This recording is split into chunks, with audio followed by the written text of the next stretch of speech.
बहुत पुरानी बात है। मगध राज्य में एक सोनापुर नाम का गांव था। उस गांव के लोग शाम होते ही अपने घरों में आ जाते थे और सुबह होने से पहले कोई भी घर के बाहर कदम भी नहीं रखता था। इसका कारण डाकू अंगुलीमाल था। डाकू अंगुलीमाल मगध के जंगलों की गुफा में रहता था। वह लोगों को लूटता था और जान से भी मार देता था।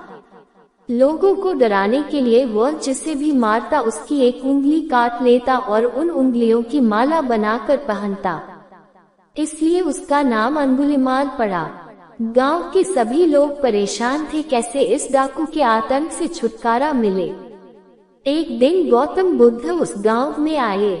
गांव के लोग उनकी आवभगत करने लगे।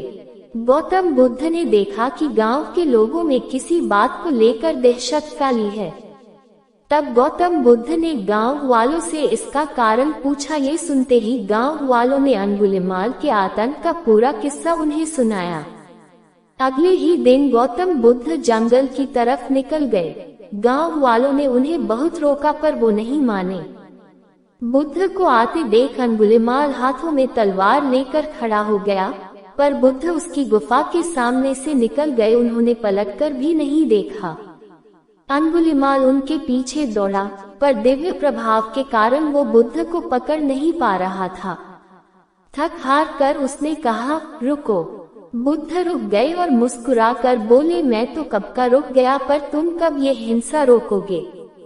अंगुलीमाल ने कहा, सन्यासी तुम्हें मुझसे डर नहीं लगता?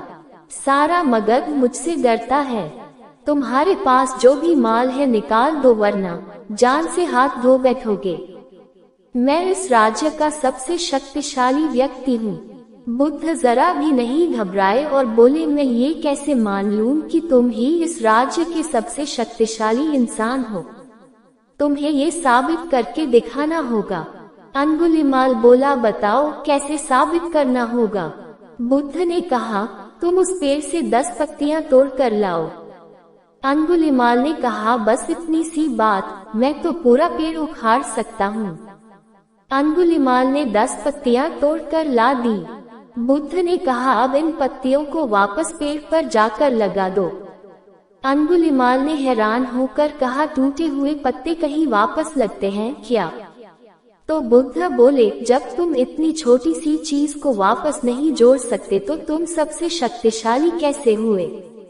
यदि तुम किसी चीज को जोड़ नहीं सकते तो कम से कम उसे तोड़ो मत। यदि किसी को जीवन नहीं दे सकते तो उसे मृत्यु देने का भी तुम्हें कोई अधिकार नहीं है।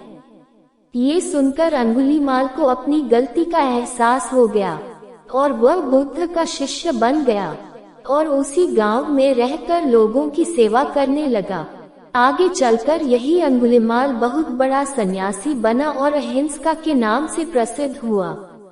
इस कहानी से हमें यह शिक्षा मिलती है कि कोई भी इंसान कितना ही बुरा क्यों न हो, वह बदल सकता है।